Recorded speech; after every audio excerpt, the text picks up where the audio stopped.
Hello बच्चों, good morning. मैं एक बार फिर से विश्वंभर कुमार पांडे आपको अपने यूट्यूब चैनल MWY पांडे में आपका स्वागत करता हूं।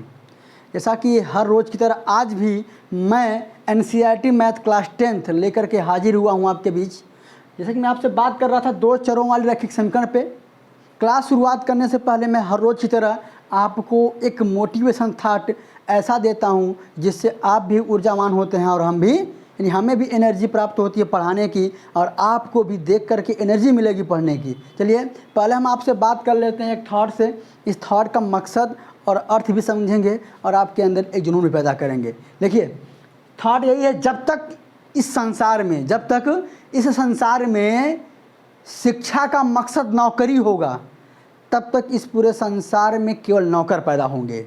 जब तक इस संसार में शिक्षा का मकसद नौकरी होगा तब तक इस जगत में, इस संसार में नौकरी पैदा होंगे, मालिक नहीं। इसलिए मैं कहता हूँ कि बड़ा नौकर बनने से अच्छा है छोटा मालिक ही बन जाओ। ठीक है, चलिए शुरुआत करते हैं अपनी क्लास की। हम क्लास की शुरुआत करने से पहले मैं आपसे बताया था कि जो मेरी क्लास है वह NCERT math class 10th chapter 3.2 चल रहा था आपका, 3.3 प्रतिस्थापन भी चल रहा था और क्वेश्चन नंबर 1 हो गया है। जहाँ तक क्वेश्चन नंबर 1 हो गया है तो हम आपसे बात कर लेते हैं। देखिए भाई, थोड़ा सा मेरे पास बुक नहीं है तो मैं बुक के लिए खोल लिया हूँ PDF। ये देखिए, ये आपका PDF है बेटा। हम PDF इसी स्टार्ट करें ना। ये PDF है, आपको देख रहे हैं ना। चलिए अब हम बात करते हैं आपसे। चलिए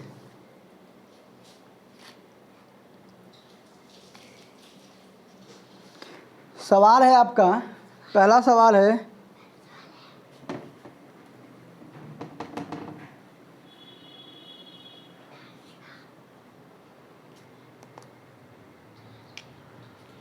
देखो बेटा, सवाल कह रहा है कि 2x + 3y बराबर 11 और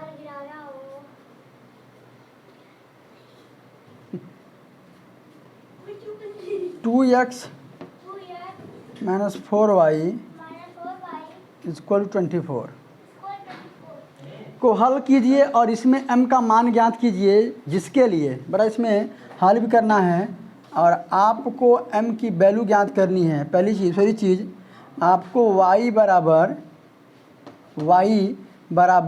mx + 3, y बराबर mx + 3 यहाँ पर रख करके क्या करना है बेटा, जिसके लिए y बराबर क्या हो, mx + 3 हो। यानी पहली चीज़ तो यहाँ पर क्या करना है, यहाँ से आपको पता है कि प्रतिस्थापन विधि से, देखिए यहाँ ऐसा कुछ नहीं बोला है कि आप प्रतिस्थापन विधि से इसको सॉल्व करिए, लेकिन भाई अभी तक आपको सिखाया नहीं गया है और विधियाँ। तो अगर आपको तीनों विधियाँ पढ़ा दी जाती हैं, अगर पेपर में सवाल आता है आपका कि 2x + 3y ये इक्वेशन दे करके पूछ ले कि m का मान ज्ञात करिए, तो आप उन नियमों से जो आपको सिंपल लगे उस नियम को सॉल्व लगा करके इसे एलिमिनेशन मेथड है। अभी आपका विलोपन जो विधि है यहाँ यूज़ करके आप xy का मान निकाल लीजिए, यहाँ रख करके आप m का मान निकाल। लेकिन यहाँ पे भी आपको पढ़ाया नहीं गया है, इसलिए हम आपको ये नहीं कहेंगे कि आप एलिमिनेशन मेथड लगाएं, यानी विलोपन विधि। यहाँ क्या करेंगे, मैंने बताया था आपसे, अगर यह 1 है और यह क्या है 2 है, तो करेंगे क्या, यहाँ समीकरण 1 से एक क्या है भैया, 2x + 3y बराबर 11।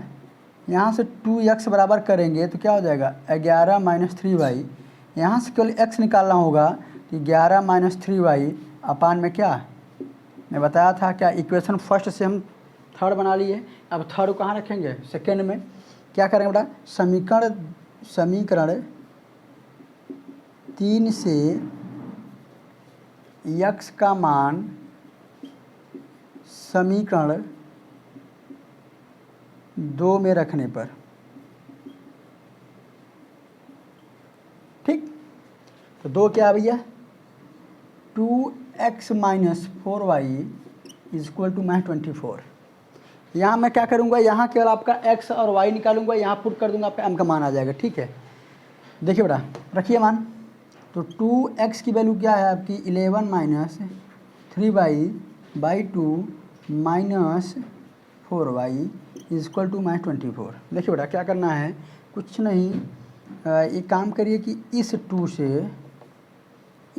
से इसको कट कर दीजिए, या ऐसे ना करिए तो एक काम तो कर ही लीजिए, क्या कि यहाँ रखिए 2, यहाँ भी रखिए 2, यहाँ पहले कर लीजिए भाई। 2 से यह 2 क्या हुआ, ख़त्म हुआ, बचा क्या यहाँ पे बचने का मतलब हुआ कि 11 minus 3y minus 4y is equal to -24। अब यहाँ देखिए बेटा 11 यहीं रखिए, कितना हो जाएगा ये -7y बराबर 24, इसको उधर भेज दीजिए, -7y यहाँ हो जाएगा, ये उधर जाएगा तो -24 और ये जुड़ जाएगा 11, तो कितना आ जाएगा आपका 4 1 5 भाई, 4 1 5 और 2 1 3, माइनस में यहाँ -7y है तो y से y माइनस माइनस खत्म और 7 5 जा, जो आपके y का मान आ रहा है वो कितना आ रहा है, देखिए बेटा y बराबर आपका 5 आ रहा है। तो y बराबर 5 कहाँ रखेंगे, मैं बताया था y बराबर 5 जो आएगा आपका, जो x y का जो मान आएगा कहाँ रखेंगे आप, समीकरण नंबर 3 में रखने पर। समीकरण 3 क्या है आपका, x minus x is equal to 11 minus 3y upon में 2, x बराबर यहाँ मान रखिए 3 इंटू 5, y का मान 5 ना आया हुआ है, बटे 2, तो यहाँ क्या होगा आपका 11 3 5 15, यहाँ कितना हो जाएगा 11 में से 15 जाएगा कितना -4, इसको साल करने में कितना आ जाएगा -2 आ जाएगा, यानी x की वैल्यू कितनी आ गई -2 और y की वैल्यू कितनी है 5। अब यही क्या करिए, x बराबर जो आपका मान आया हुआ है -2 और y बराबर 5, समीकरण y बराबर mx प्लस 3 में रखने पर में क्या है भैया, y मतलब 5, m का मतलब कुछ नहीं निकालना है, x का मतलब -2 और यहाँ क्या है +3, इसको इधर लाइए 5 - 3 हो जाएगा, यहाँ बचेगा क्या -2m, यह 5 में 2 जाएगा 3 जाएगा 2 बचेगा, यहाँ हो जाएगा -2m, 2 से 2 ख़त्म, यानी m की जो वैल्यू आ जाएगी कितनी आ जाएगी -1 आ जाएगी। ठीक है ना, कुछ नहीं, यहाँ पे m का मान निकालना था आपको। हमने सबसे पहले दिए गए इक्वेशन को प्रतिस्थापन विधि से यूज करके, यानी यहाँ लिख दीजिएगा प्रतिस्थापन विधि सकते हैं आप, प्रतिस्थापन विधि से हमने क्या किया है, x और y का मान निकाला है। पुरानी सवाल में से क्या किया है हमने यहाँ पर समीकरण 1 से x को, यानी जो आपका y है y को x के पदों में प्रतिस्थापित कर दिया है, यानी y को x के पदों में प्रतिस्थापित कर दिया, समीकरण 3 बन गया। 3 को कहाँ रख दिया 2 में, 3 का मान यानी जो आपका x का मान आया था 2 में रख दिया, आपको वहाँ से मिल गया y बराबर 5 जो मिला वह समीकरण नंबर कहाँ रख दिया हमने 3 में। 3 में रखने के बाद आपको x मिल गया। अब यह जो x और y का मान आया था इस इक्वेशन में रख दिया हमने, यहाँ पर आपको m मिल गया। ठीक है ना, तो देखिए अगर आप प्रतिस्थापन विधि से आज पहली बार इनकी क्लास हो, एक बार पहली पीछे की वीडियो देख लें, प्रतिस्थापन विधि की पहली वीडियो है उसको देख लेंगे, क्योंकि उसमें हमने पहले इंट्रो बताया है कि कैसे करना है, कैसे समीकरण बनाना है आपको। ठीक है ना, चलिए बेटा आगे सवाल चलते हैं। अगली सवाल कह रहा है, देखिए अगली सवाल कह रहा है कि निम्न समस्याओं में रेखीय समीकरण बनाइए और उनके हल प्रतिस्थापन विधि से हल करिए। ठीक है, जरा देखिएगा बेटा, पहली चीज़ तो सवाल कहाँ चली गई, चलें देखें।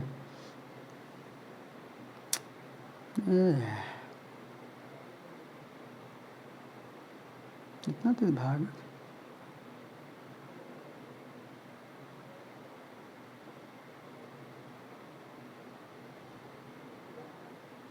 हाँ, दो संख्याओं का अंतर 26 है और एक संख्या दूसरी संख्या से क्या है 3 गुनी है। देखिए बेटा कह रहा है कि दो संख्याओं का अंतर कितना है बेटा, दो संख्याओं का अंतर आपका दिया है 26 और एक संख्या दूसरी संख्या की 3 गुनी है, तो उन्हें ज्ञात कीजिए। संख्या ज्ञात करने की बात कर रहा है यहाँ पे, देखिएगा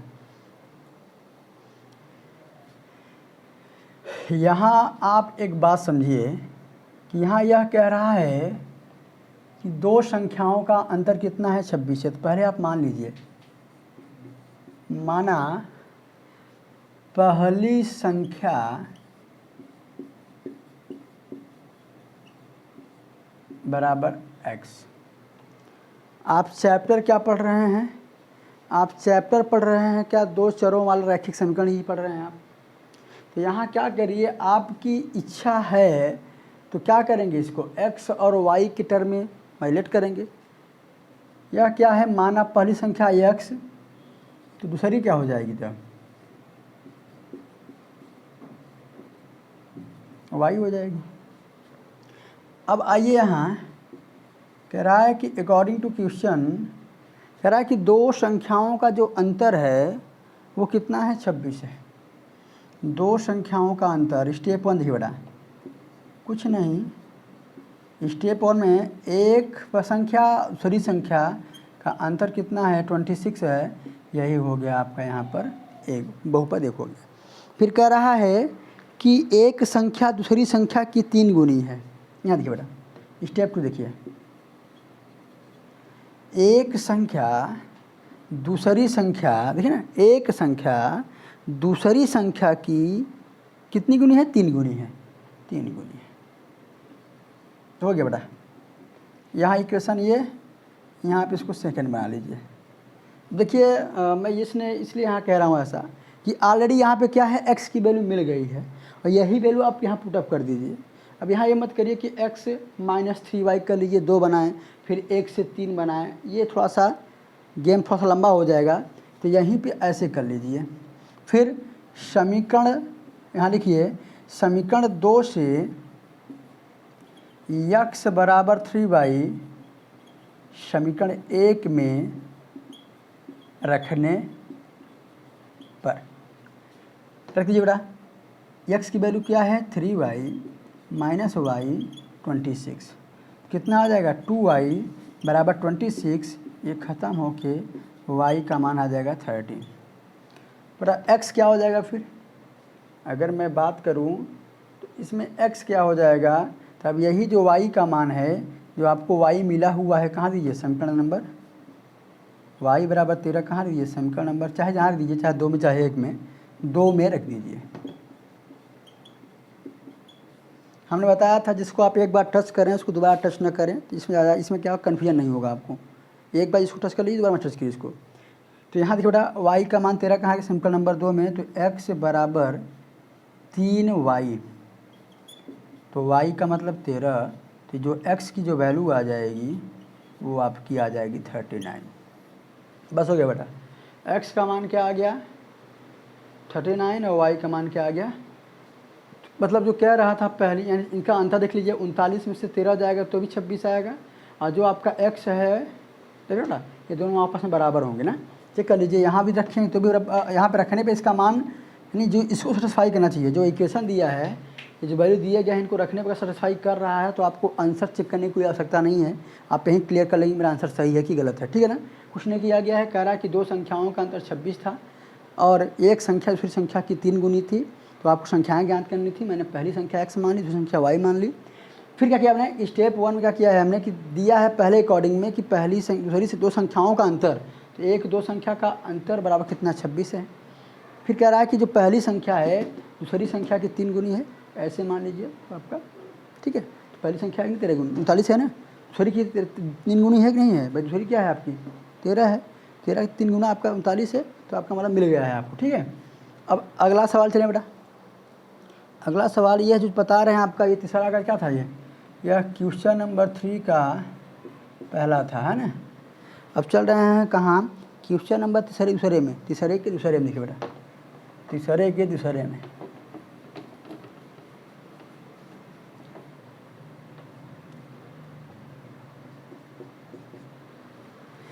कह रहा है कि दो संपूरक कोणों में बड़ा कोण छोटे कोण से 18 अधिक है, बड़ा कोण छोटे कोण से 18 अधिक है, तो उन्हें ज्ञात कीजिए। ये बड़ा, पहले मान लीजिए, माना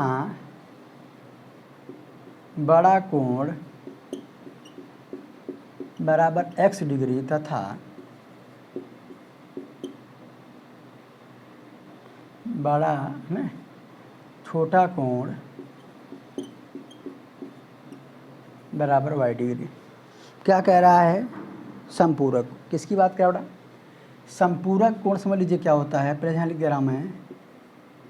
समपूरक कोण क्या होता है? सप्लीमेंट्री एंगल, दो कोणों का जो ये सम हो वो किसके बराबर हो? 180 अंश के बराबर होता है, तो उसे क्या कहते हैं? समपूरक कोण। और दो कोणों का योग अगर 90 अंश के बराबर होता है तो उसे कम्प्लीमेंट्री यानी कोटि पूरक या पूरक कोण कहते हैं। ठीक है, अब मैं अकॉर्डिंग टू क्वेश्चन बात करूंगा। मैं दो कोण मान लिया हूँ। अकॉर्डिंग टू क्वेश्चन अगर मैं बात करूँ तो मेरा पहला कोण कौन सा है, यानी कोण ए क्या है? जो कोण बड़ा कोण क्या है मेरा x, और छोटा कोण क्या है मेरा y, बराबर कितना होगा 180। इसको क्या मैं एक मान लूँ भैया? फिर क्या, ये तो आपका स्टेप 1 है, ये क्या है आपका स्टेप 1। अब आइए स्टेप 2 में अगर मैं आ जाऊँ, तो ये बताइए, कह रहा है कि जो पहला कोण है बड़ा कोण छोटे कोण से 18 अधिक है। क्या कह रहा है? बड़ा कोण छोटे कोण से 18 डिग्री कम है, यही इक्वेशन सेकेंड मान लीजिए। अब करिए क्या, इसी से समीकरण नंबर कहाँ से? समीकरण नंबर 2 से x का मान कहाँ? समीकरण 1 में रख दीजिए, 1 में रखने पर। ठीक है, अब यहाँ देखिएगा, अगर मैं समीकरण 1 में रख दूँ, या समझिए तो क्या होगा, x के स्थान पे क्या हो जाएगा आपका पूरा y प्लस x के स्थान पे y प्लस 18 डिग्री बराबर यहाँ क्या है 180।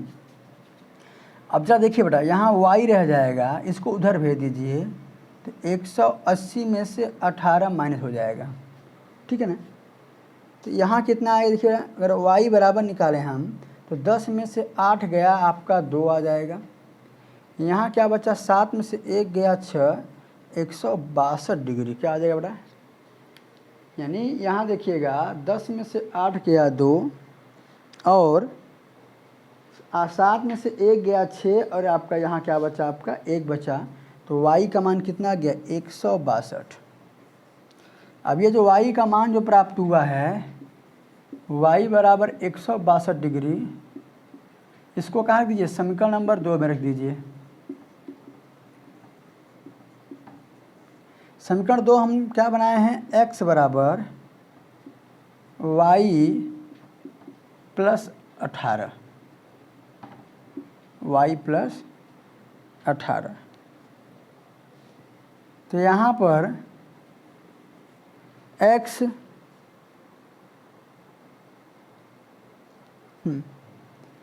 x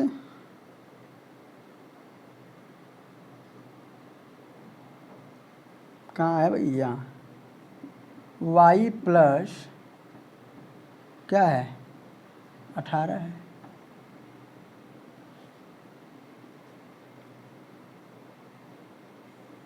तो x बराबर y का मान क्या हुआ है, कहीं मिस्टेक हुआ है भाई। हाँ देखिए मिस्टेक कहाँ हो गया, यहाँ देखिए बेटा, थोड़ा सा मिस्टेक हो गया यार। हमने यहाँ पर x का मान तो रख दिया, लेकिन यहाँ हमने y नहीं किया, थोड़ा सॉरी, तो मिस्टेक हो रहा है ना। यहाँ देखिए बेटा, x का मान तो हमने क्या रख दिया, समीकरण 2 से x का मान यहाँ रख दिया, लेकिन प्लस में तो y भी रहेगा भाई, और ये यहाँ 180 होगा, तभी करने का मिस्टेक हो रहा है। 2y यहाँ हो जाएगा, यह उधर जाएगा आपका, तो 180 में से 18 माइनस हो जाएगा। 2y बराबर 180 में से अगर 18 अभी हम माइनस किए हैं तो क्या आया है 162 आया हुआ है। कट कर दीजिए इसको, अगर इसको कट करेंगे 2 8 16 और 2 1 कम 2, मतलब आपका जो y आ जाएगा, y बराबर वो आ जाएगा 81 डिग्री। कितना आ जाएगा बेटा? अब y का मान कितना है बेटा, यहाँ पे y का मान यहाँ आ जाएगा 81 डिग्री। अब ये जो 81 डिग्री आया हुआ है y का मान कहाँ रखेंगे, यहाँ यहीं रख दीजिए बेटा। तो x बराबर 81 प्लस 18, अब जोड़ लीजिए बेटा, इसको क्या आएगा आपका 8 1 9, 8 1 9। तो देख लीजिए जो बड़ा कोण है वो छोटे कोण से 18 अधिक है, प्लस इन दोनों को जोड़ेंगे तो भी 180 आएगा। और यहाँ x प्लस वाई है, x प्लस वाई है।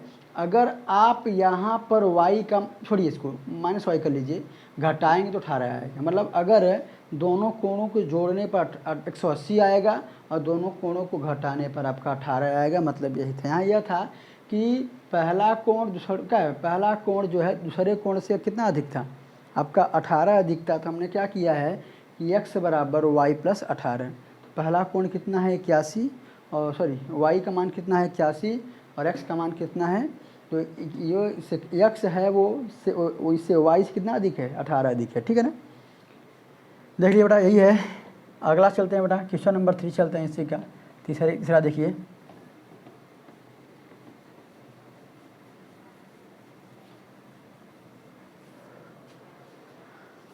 यहाँ ये कह रहा है एक क्रिकेट टीम के कोच ने 7 बल्ले तथा 6 गेंद 3800 रुपये में खरीदी। बाद में उसने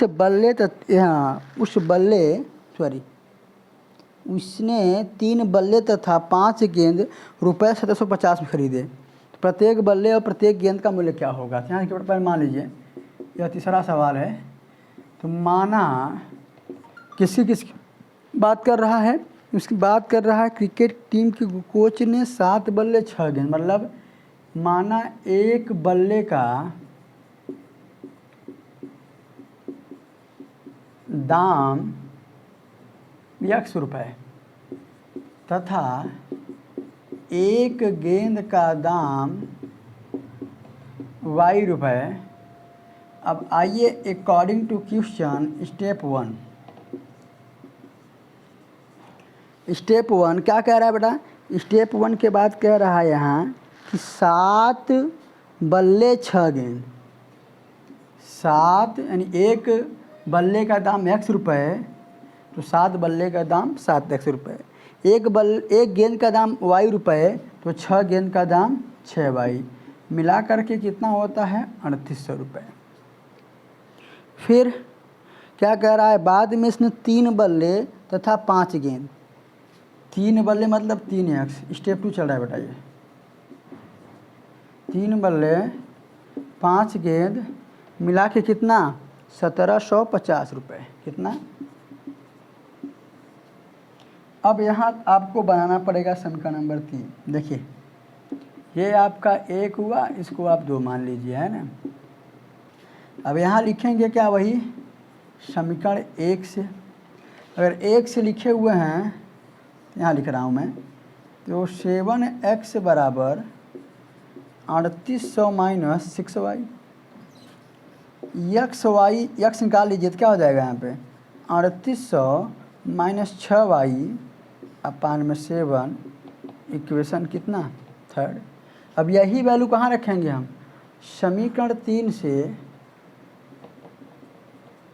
x का मान कहाँ रखने पर, समीकरण नंबर 2 में।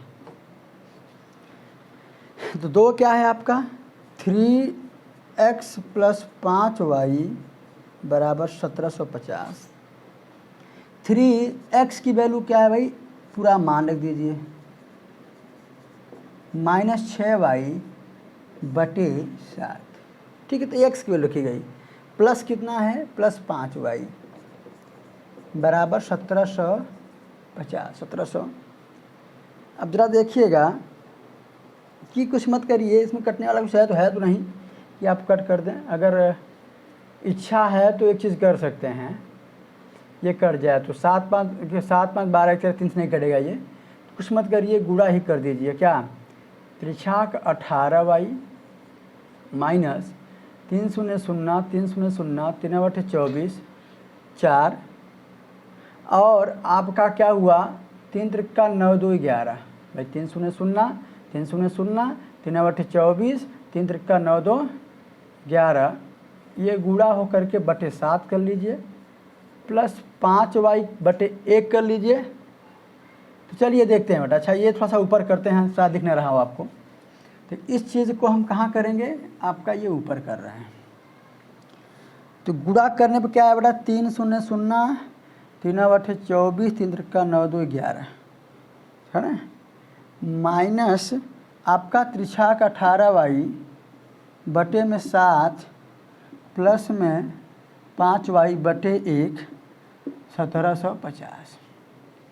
अब देखिए यहाँ क्या है कि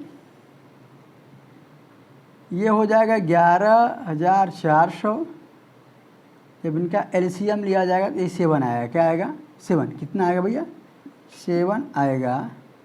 उसके बाद ध्यान दीजिएगा कि जब यहाँ भाई इसका डिवाइड इसमें करेंगे तो एक आदमी इसका क्रॉस यहाँ कर लीजिए, इसका क्रॉस यहाँ कर लीजिए, फ्रैक्शन ये 11,400 और जब यहाँ माइनस 18y, ठीक है, माइनस 18y और 7 पचे कितना 35y बराबर 1750।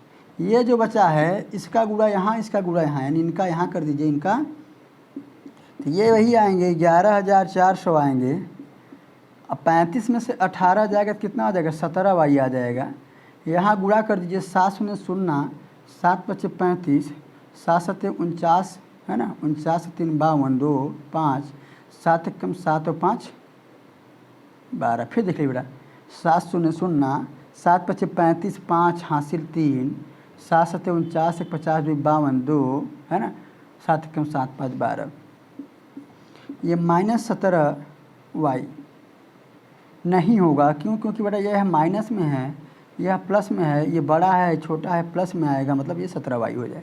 इसको उधर भेज दीजिए तो 1225, ये समझिए 12,250, 11,400 जब घटाएंगे तो कितना आएगा? देखिए बेटा 17y घटा दीजिए बेटा, 0 का 0, 5 का 5 ही आ जाएगा, 12 में से 4 जाएगा 8 आ जाएगा भैया। क्या है 0 0 हो गया, 5 5 हो गया। अब ये 12 में से 4 गया 8, यहाँ बचा क्या 11, ख़त्म हो के ये बचा आपका। अब यहाँ क्या आएगा 17 पचे 85, जो y का मान आ जाएगा वो 50 आ जाएगा। कितना आ जाएगा बेटा y का मान? थोड़ा सा बड़ा सवाल है ये, देख लीजिए। माना एक बल्ले का दाम x रुपये है तथा एक गेंद का दाम y रुपये है, क्योंकि वहाँ पे एक गेंद और एक बल्ले का दाम ही निकालना था। तो हम क्या कर रहे हैं कि यहाँ फिर कह रहा है कि अगर वह 7 बल्ला और 6 गेंद लेता है, अगर वह 7 बल्ला और आपका 6 गेंद लेता है तो उसको 3800 रुपये जमा करने होते हैं, और यही 3 गेंद और 6 बल्ला लेता है तो आपको 1750 रुपये जमा करने पड़ते हैं। हमने क्या किया, यही इक्वेशन बन जाएगा। तो समीकरण 1 से हम क्या बनाएंगे, 3 बना लिए हैं। अब यही 3 का मान कहाँ रख दिए, 2 में, 2 पे रखने पर आपका देखिए इतना सॉल्व करने पर y का मान आ गया। ठीक है, अब यही जो है ऊपर आप शायद लिख लिए होंगे, ऊपर अगर आप लिख लिए हों तो आपको ध्यान दें कि अब यही जो y का मान है वह कहाँ रख देंगे आप, समीकरण नंबर जो आपने 3 बनाया था, जो समीकरण नंबर आपने 3 बनाया था, तो y बराबर 50 समीकरण 3 में रखने पर, ठीक है। तो 3 क्या है, x 3800 6 × 50 बटे 7। देखिए बेटा यह हो जाएगा 3800, यह हो जाएगा 6 पंचे 30 और 50 छक्का 300, और घटाएंगे तो यह आ जाएगा 3500, और कट करेंगे तो 7 पचे 35, 00 यहाँ आ जाएगा। तो मतलब क्या हो, जो x की वैल्यू आ जाएगी वो 500 रुपये यहाँ आ जाएगी, और y की वैल्यू यहाँ 50 रुपये आ जाएगी। मतलब आपका जो पहला x आपने क्या माना था, बल्ला की गेंद जो आपने x माना था वह क्या माना था आपने, हाँ 7 बल्ले, यानी जो बल्ले का दाम है वह एक बल्ले का दाम 5 रुपये है और एक गेंद का दाम y रुपये है। तो बेटा यहाँ पर एक गेंद और एक बल्ले का दाम आ गया। अब अगली सवाल चलते हैं बेटा। यह वर्ड प्रॉब्लम को बस इक्वेशन में चेंज करना है। इक्वेशन के बाद आपको क्या करना है, प्रतिस्थापन विधि, 1 से 3 को 2 में x y का मान आएगा, और इसको फिर कहाँ रख देंगे, समीकरण नंबर 3 में। अगला सवाल ये कह रहा है, एक नगर टैक्सी में एक नगर में टैक्सी के भाड़े में एक नियत भाड़े के अतिरिक्त चली गई दूरी पर भाड़ा सम्मिलित किया गया है।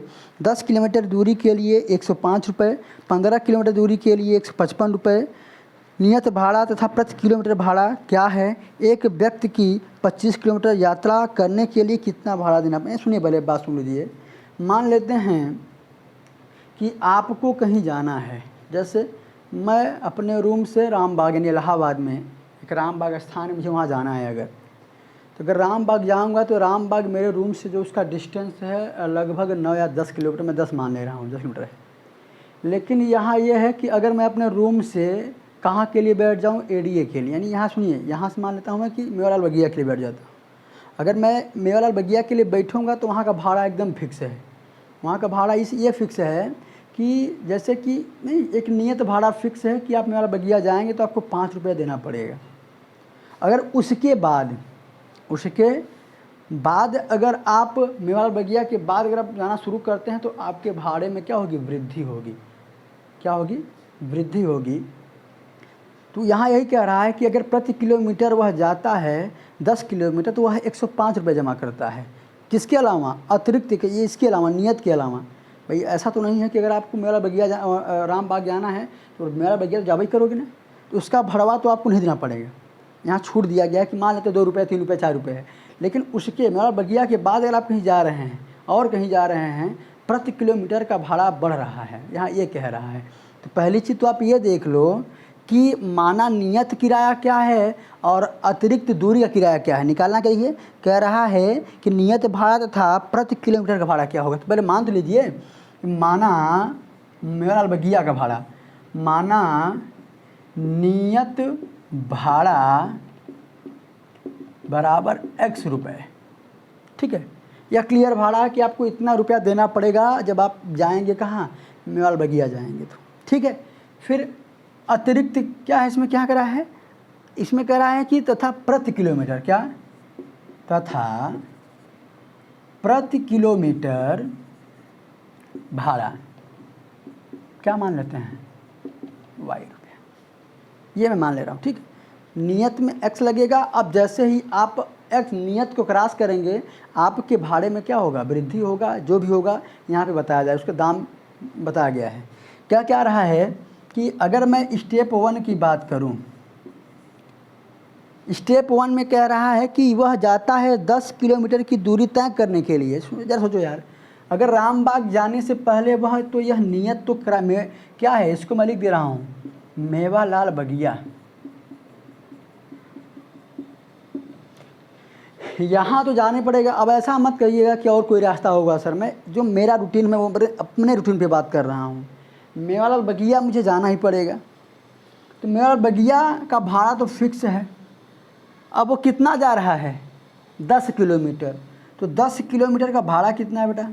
अगर 1 किलोमीटर प्रति बढ़ाया तो y रुपये है, तो 10 के लिए रुपये, 10 के लिए क्या है प्रति किलोमीटर? y 10 y रुपये। मिला के कितना रुपये देता है? 105 रुपये देता है। समझाया भाई? मेवालाल बगिया तो जाएगा ही, उसका भाड़ा प्लस जितना आप बढ़ते चले जाओगे, 1 किलोमीटर का y रुपये तो 10 किलोमीटर का 10 y रुपये, दोनों मिला के कितना? 105 रुपये। अब यहीं देखिए बेटा, यहीं से आप x y निकालेंगे। कह रहा है कि जब वह 25 किलोमीटर जाएगा तो वह कितना भाड़ा होगा। अब देखिए आगे कह रहा है कि ये तथा 15 किलोमीटर के लिए 155 रुपये। मतलब सुनिए, ये मान 10 हुआ, कहाँ तक गया? रामबाग। अब रामबाग से अगर सिविल लाइन जा रहा है, कहाँ जा रहा है? रामबाग से अगर वह सिविल लाइन जा रहा है तो रामबाग से सिविल लाइन जाने के लिए क्या करेगा बेटा? यहाँ तो जाना तय है उसका। अब ये जा रहा है सिविल लाइन जिसकी दूरी कितनी है? 15 किलोमीटर। तो पैसा कितना लगेगा? 15 रुपये लगेगा। बराबर कितना है? 155 रुपये, ठीक है बेटा। अब ये करेंगे क्या? फिर वही चीज़ देखिए बेटा, मैं फिर से कह रहा हूँ, प्रतिस्थापन भी डायरेक्टली पूछता नहीं है, बस वहाँ कहता है कि इक्वेशन को सॉल्व करिए, इक्वेशन को सॉल्व करिए। इक्वेशन सॉल्व करने के बाद आपको यहाँ ये समझिएगा कि x और y का मान निकालने के लिए बोलेगा। तो यहाँ ऐसा नहीं है कि x y मान आप इसी से निकालेंगे। अगर बोलेगा तो ठीक करना है, नहीं बोलेगा तो आप कोई भी नियम अप्लाई कर सकते हैं। आप धीरे धीरे वीडियो देखते रहिए। अब आप प्रतिस्थापन है ये ख़त्म हो जाएगा तो विलोपन चलेगा। विलोपन के बाद आपका चलेगा क्या, बीजगुणनखंड। उसके बाद आपका यह अध्याय एक और बचेगा जो थोड़ा सा पढ़ाने लायक ठीक ठाक है, 3.6 चैप्टर, वो अच्छा है। यानी 3.3, 4, 5, 6 से सवाल क्लियर होते हैं आने के लिए, चाहे वो प्रतिस्थापन का हो, विलोपन का, कोई एक जरूर हुआ था जो, यानी आपका अगली बार आया था इसमें अच्छे नंबर किसमें आए थे, 18 नंबर के प्रश्न आया था इसमें। चलो करेंगे क्या, वही समीकरण एक से अगर बात कर रहा है यहाँ तो आप क्या करेंगे, देखिए बेटा समीकरण अगर एक की बात करेंगे वही x प्लस 10y बराबर 105, तो x यहीं छोड़िए, 10y उधर भेज दीजिए, तो 105 माइनस 10y, इससे क्या बना लिया आपने समीकरण 3। अब यही समीकरण 3 से x का मान समीकरण एक में, सॉरी कहाँ रखने पर, थोड़ा दो में रखने पर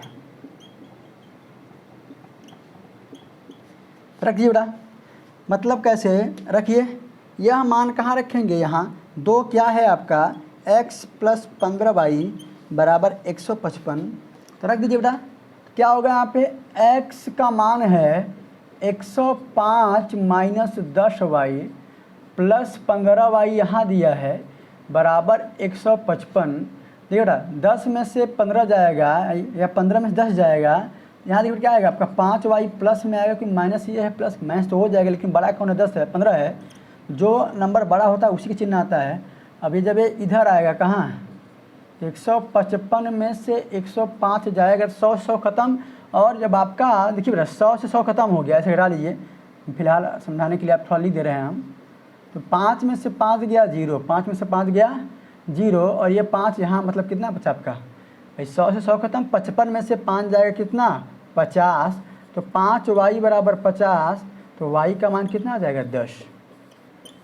अब यही जो y का मान आया हुआ है, y के मान को आप कहाँ रख दीजिए, y के मान को आप रख दीजिए कहाँ, समीकरण नंबर कहाँ रखेंगे बेटा, y बराबर जो 50 प्राप्त हुआ है उसको रख दीजिए समीकरण नंबर 3 में।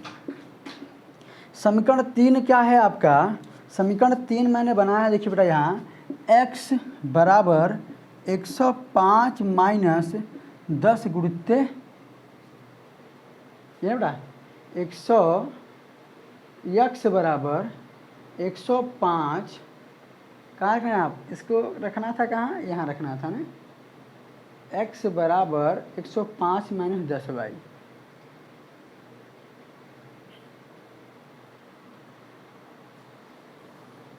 यहाँ देखें कहीं कुछ मिस्टेक तो नहीं हुआ, देखिए देख लीजिए तो भाई x प्लस, ठीक है हाँ।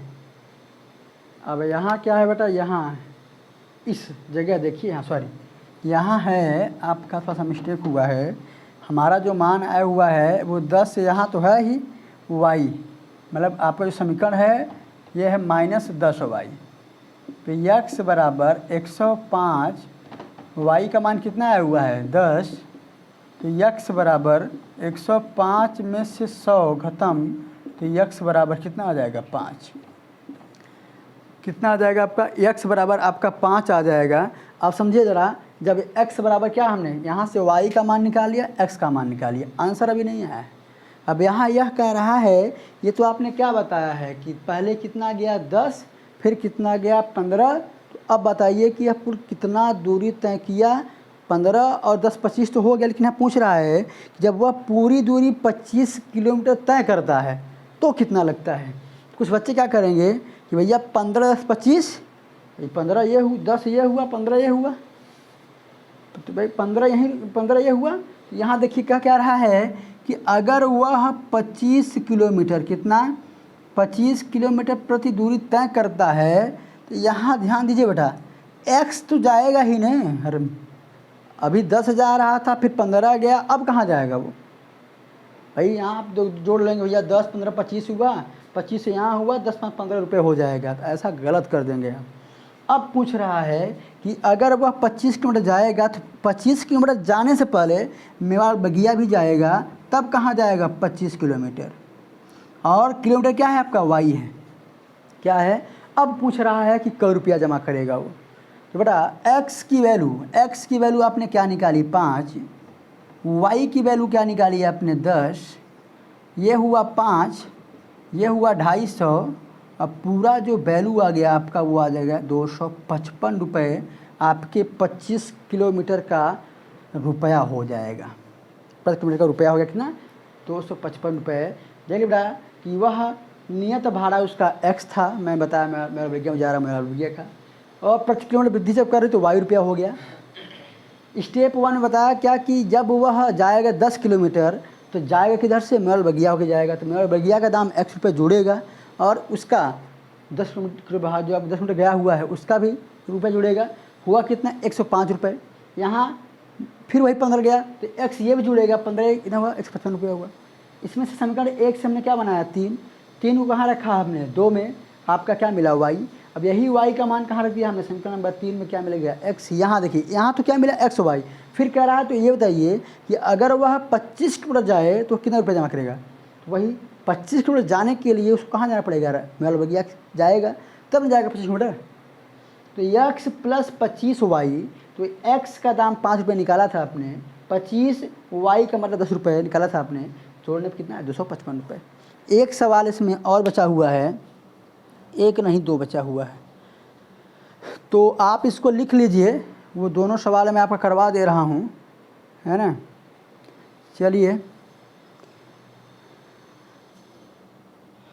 चलिए 2 सवाल बचा है, इतना ही करवाऊँगा क्योंकि मेरी एक क्लास अब आपकी कोचिंग क्लास है, मुझे कोचिंग क्लास के लिए भी निकलना होगा। तो आज इतना ही, कल 2 सवाल ख़त्म करके आपका इंट्रो करवा दूंगा। कौन सी क्लास का इंट्रो करवा दूंगा, आपके चैप्टर 3.4 विलोपन विधि, सबसे सिंपल विधि, उसका इंट्रोडक्शन, और कल 2 जो क्लास बची हुई है आपको वहाँ मैं बात कर लूँगा। आज के लिए इतना ही, और आपको जाते जाते मैं आपसे कहूँगा कि अपने इस छोटे भाई और इस बड़े भाई, या आप गुरु मान रहे हैं, सर मान रहे हैं, जो बच्चे पढ़ने वाले हैं, उनसे अनुरोध यही है कि अपने इस चैनल का सपोर्ट करें और मेरा खुद का सपोर्ट करें, इसको अधिक से अधिक शेयर और लाइक जरूर करें। धन्यवाद, आज के लिए इतना ही।